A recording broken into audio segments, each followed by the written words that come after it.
We are evaluating a function, and the function we're looking at for today is f of x equals 2x squared minus x plus 3.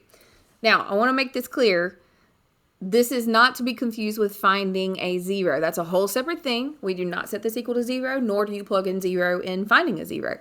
Here, though, we are plugging in. Okay, so you're going to hear that. That's not a real mathematical term. A lot of times people say that, but really what that means is evaluating a function.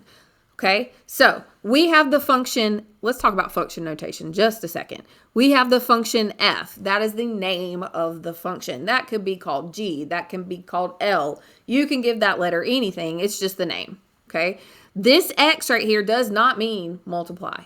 It means this is the variable going to be used in the rest of the function. Okay, so in this case, we have the function f of the variable x, and then you have a function with the variable x in it, 2x squared minus x plus 3. Okay, so what this means in part A is it's telling you, hey, instead of x there, everywhere there's an x, I want you to put 2. So this is plugging in 2 or replacing x with 2. So you're completely taking out the x and putting 2 in its place. Well, let's go through that process. So the way I think of this is I want you to put parentheses around the x, each x. Okay? And be really careful. That square that's right there is going to go outside that parentheses. Okay? Now, we're going to plug in 2. There's going to be a lot of 2's. It's going to be okay. So our first number in the problem is 2. We're going to put that. Then we have parentheses squared. Now, what's going in that parentheses? Well, whatever's in this parentheses, because it told us x is now 2. Okay, so this is going to be 2 squared on the outside minus another parentheses, also putting 2 there, plus 3. And I would say the hardest part of, or things that I see mistakes is just forgetting to finish out the rest of that function that you're given. All right, we are not solving anything here. So notice that in this problem, we have no x's remaining. We just have numbers. So our answer is going to be a number. When you take a number and you plug it into a function, you get a number out. Okay, so what number do we get out? Order of operations, and go back and watch PEMDAS, okay? But order of operations tells us we need to do exponents first, or you can plug this in the calculator, whatever you want to do. Just make sure you plug it in correctly. We're going to do this first. So this 2 is coming down, but 2 squared is 2 times 2, which is 4. Minus, I don't really need these parentheses. That's going to be 2 plus 3. Okay, so 2 times 4 is 8, minus 2 plus 3, and we can just go ahead and do all that. 8 minus 2 is 6, plus 3 is 9. Okay, so that's that one. Let's do one with a negative, because when we plug in negatives, that can get a little tricky, especially with all the signs. So we're using the same function that we're given, and now instead of x, we have x is negative 5. Okay, so we're going to plug this into the same function. This is going to be 2 parentheses. What are we putting in that parentheses? We're putting negative 5 because it told us to right there. And then we're squaring minus, that's from the function.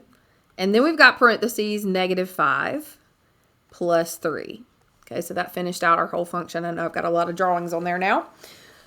And now let's simplify. So again, order of operations says exponent first. So we're going to do that first. Bring down the 2. And negative 5 squared is negative 5 times negative 5. Well, negative times a negative is a positive. So 5 times 5 is 25. Next part, we have, let me move that over just a little bit, negative times negative 5, or minus negative 5.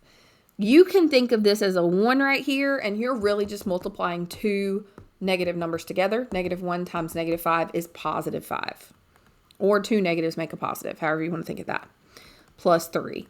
So this is going to be 2 times 25 is 50, plus 5, plus 3 gives me 58. Now, those are the answers, but I want to talk again We talked a little bit about this with finding the zero, so go back and watch that video. What is happening here? The number that you're plugging in is your x. That's your x. So your x in the first problem was 2, and the second was -5. But the connection here is the number that you are getting out of this function is your y value. This is your y value. So your input is your x and your output is your y, which means you could actually make this a point. An ordered pair, your x is 2, your y is 9. Here, your x is -5, your y is 58. Now that's not the answer, but I'm just trying to make a connection for you, okay?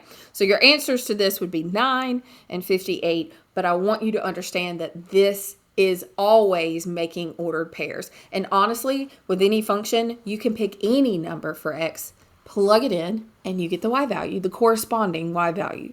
So when we start graphing, you can absolutely do that. Pick any number for x, plug it in, you find the y, and now you've got a point to graph.